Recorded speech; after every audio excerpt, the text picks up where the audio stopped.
মাননীয় প্রধানমন্ত্রী এসেছিলেন, রামিসার মা বাবা এবং তার বড় বোন তারা উপস্থিত ছিলেন, সান্ত্বনা দিয়েছেন। আমরা আশ্বস্ত করেছি পুলিশ ডিপার্টমেন্ট দ্রুততার সাথে আসামিকে গ্রেপ্তার করতে সক্ষম হয়েছে এবং আসামি তার স্বীকারোক্তিমূলক জবানবন্দি 164 ধারায় 164 স্টেটমেন্ট যেটা বলি সেটা করেছে। এখন চার্জশিট দেওয়ার পালা। চার্জশিট দেওয়ার আগে এখন ডিএনএ টেস্টটা করতে হবে।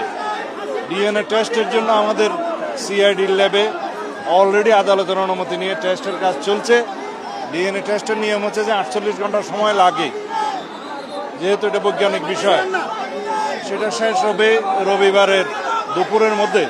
আমরা রবিবারের বিকেলের মধ্যে ইনশাআল্লাহ আদালতে চার্জশিট দাখিল করতে পারবো এবং তারপরে অত্যন্ত দ্রুততম সময়ের মধ্যে যাতে বিচার কার্য নিষ্পন্ন হয় সেজন্য আমরা চেষ্টা করব, যাতে সর্বোচ্চ শাস্তি নিশ্চিত করা যায়। সেজন্য প্রসিকিউশনের পক্ষ থেকে আমাদের জোর চেষ্টা থাকবে।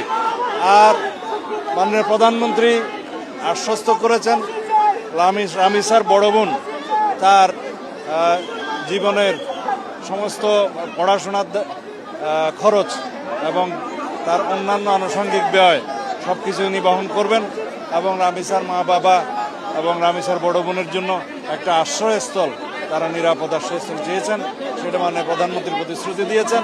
খুব স্বল্পতম সময়ের মধ্যে সেটার ব্যবস্থা করবেন। আমরা এইরকম ঘৃণ্যতম অপরাধের শিশু ধর্ষণ এবং হত্যা অথবা শুধুমাত্র শিশু ধর্ষণ যাই হোক, এই সমস্ত অপরাধের ক্ষেত্রে যাতে খুব দ্রুততার সাথে এবং সংক্ষিপ্ত সময়ে চার্জশিট দেওয়া যায় এবং বিচার কার্য সম্পন্ন করা যায়, সেই জন্য যদি আইনে আরও কিছু পরিবর্তন আনতে হয় সে বিষয়ে আইনমন্ত্রী এখানে আছে, তিনি আজকে কথা দিয়েছেন। ক্যাবিনেট মিটিংয়ে আমাদের এটা আলোচনা হয়েছে, তিনি সেই বিষয়ে আইনি সংস্কারও সাধন করবেন। যেখানে প্রয়োজনীয় সংশোধনের দরকার সেটা আমরা করব। এইভাবে আমরা দেশে এরকম ঘৃণ্যতম অপরাধের যাতে আর পুনরাবৃত্তি না হয় সেই জন্য চেষ্টা করবো ইনশাআল্লাহ। ধন্যবাদ। পরিবার চেয়েছে সুষ্ঠু ন্যায় বিচার দ্রুততম সময়ের মধ্যে, সেটা পরিবারের 1 নম্বর চাওয়া এবং সেটাই স্বাভাবিক।